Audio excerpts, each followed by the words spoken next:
पिया फाइनली अलियार को बोल देती है कि मेरी तुमसे शादी नहीं हो सकती, तुम्हारा बाप मेरे बाप का बहुत बड़ा दुश्मन है। अब तो अलियार को भी पता चल गया होता है कि उसके बाप का ताल्लुक एक कब्जा माफिया से है। अलियार को उसका बाप सेठ दाऊद बोल देता है कि अलियार इन सब मामलात से दूर रहो वरना मैं अपना खूबसूरत बेटा खो दूंगा। बस फिर ये बात करते ही सेठ दाऊद अपने ऑफिस में चला जाता है और वहाँ पर मुंशी से बोलता है कि मैं अब क्या करूँ, मैं बहुत ज्यादा परेशान हूँ। घर में जाऊँ बेटा और बीवी इतने ज्यादा सवाल करते हैं कि मैं हैरान होता हूँ आखिर इनको क्या जवाब दूँ। मुंशी बोलता है सेठ तुम टेंशन ना लो, इन सब मामलात की जड़ असलम है, हम असलम को नहीं छोड़ेंगे। दाऊद बोलता है मैं सोच रहा हूँ आखिर ये काम किससे करवाऊं। तो उसका मुंशी बोलता है मैं तो यही कहूंगा ये काम तुम सांवल को दे दो, सांवल उसके मोहल्ले में भी रहता है, सांवल जैसे तैसे करेगा उस लड़की को हमारे सामने ले आएगा, वो हमें ना नहीं कर सकता। और फिर आप दूसरी साइड पर देखेंगे अलियार बेचारा बहुत ज्यादा परेशान होता है क्योंकि इस बेचारे ने पिया को बहुत ज्यादा कॉलें की होती है, पिया उसकी एक कॉल भी नहीं उठाती और ना उसे कोई जवाब देती है। अलियार को अब ये समझ नहीं आ रहा होता कि मैं ये मामला कैसे ठीक करूं। पिया भी इससे नाराज हो गई। पिया अलियार की कॉल नहीं उठाती, लेकिन जैसे ही छत पर आती है वो देखती है कि आगे सांवल सोया हुआ होता है, सांवल को कॉल करती है। सांवल जैसे ही देखता है पिया जी की कॉल आ रही है और वो छत पर चढ़ी हुई है तो वो अचानक से सिगरेट फेंक देता है। पिया सांवल को बोलती है अब तो तुम बहुत ज्यादा खुश हो इसलिए तो चैन से लेटे हुए हो, तुम्हारी वजह से हमारा घर इतना ज्यादा बर्बाद हो गया है। सांवल कहता है पिया जी इसमें मेरा कोई कसूर नहीं है, मैंने आपको कभी भी नुकसान नहीं पहुंचाया। पिया बोलती है ये तो तुम्हारे सेठ और तुम्हारी चाल थी कि हमारी दुकान के ऊपर ऐसे ही कब्जा करें ताकि हमें पता ही ना चले। यार सांवल बहुत कोशिश करता है कि पिया जी को मनाए लेकिन वो उसकी एक भी नहीं सुनती।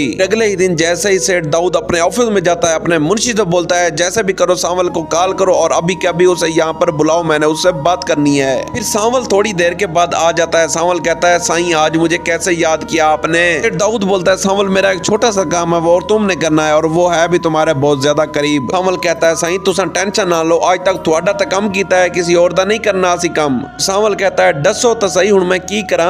सेठ दाऊद कहता है सांवल असलम के पास मेरी एक अमानत है और वो अमानत मुझे तुमने दिलवानी है। सांवल कहता है ऐसी कौन सी अमानत है जिसके आप पीछे लगे हुए हैं और वो असलम के पास है। बाकी से सेठ दाऊद बोलता है जो उसकी बेटी पिया है, असलम जब जुआरी था वो जुए में अपनी बेटी को हार गया था, वो मेरी अमानत है, जैसे भी करो वो लड़की इधर ले आओ। बस फिर सांवल जब ये बातें सुनता है तो अपने हाथ मजबूत करने लग जाता है। उसका दिल चाह रहा होता है कि उसी टाइम ही सेठ दाऊद के ऊपर हमला कर दे लेकिन वो बर्दाश्त करता है। इधर तो सांवर बेचारा फंस गया होता है, एक उधर सेठ दाऊद इसके ऊपर ऐसे काम डाल रहा है कि पिया इसके ऊपर चक कर रही है। पिया ये भी बोलती है तुम सेठ दाऊद के साथ मिले हुए हो, कि सांवल का कोई भी कसूर नहीं होता, वो पिया की हेल्प करता है लेकिन पिया उसे मानती नहीं है। बस फिर अगले दिन असलम का दरवाजा नॉक होता है। असलम जैसे ही उठकर देखता है तो आगे से मुंशी खड़ा होता है। असलम बहुत ज्यादा गुस्से में आ जाता है। असलम बोलता है तुम्हारी हिम्मत कैसे हुई मेरे दर पे आने की। वहाँ पर पिया ऊपर से ये सारी बातें देख रही होती है और सुन रही होती है। मुंशी बोलता है क्यों असलम आज तो मुझे पहचानने से भी इनकार कर दिया, तुम्हें वो याद नहीं है तुम अपनी बेटी हमारे पास हार गए थे जुए में। असलम बोलता है खबरदार जो मेरी बेटी का नाम भी लिया तो मैं तुम्हारी जबान खींच लूंगा।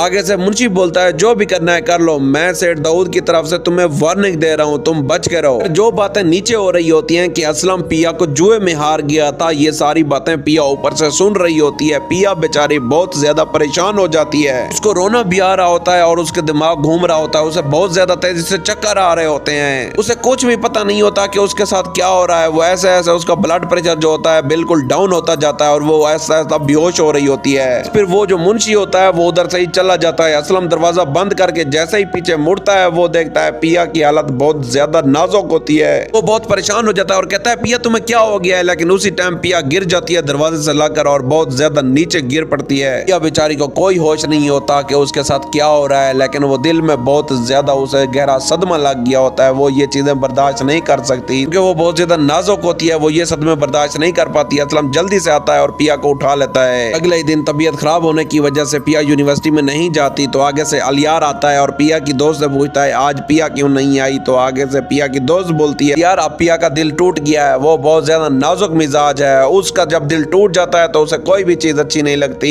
यकीन से कह सकती हूँ कि उस बेचारी का बहुत बुरा हाल होगा, इसलिए आज वो यूनिवर्सिटी नहीं आई। मैं उम्मीद करता हूँ हमारे आज के रिव्यूज आपको अच्छे लगे होंगे, तो इसलिए हमारे चैनल को लाइक कमेंट सब्सक्राइब जरूर कीजिएगा। मैं तो चाहता हूँ कि उसकी शादी सांवल से हो जाए। तो मिलते हैं नेक्स्ट वीडियो में, तब तक के लिए अल्लाह हाफिज।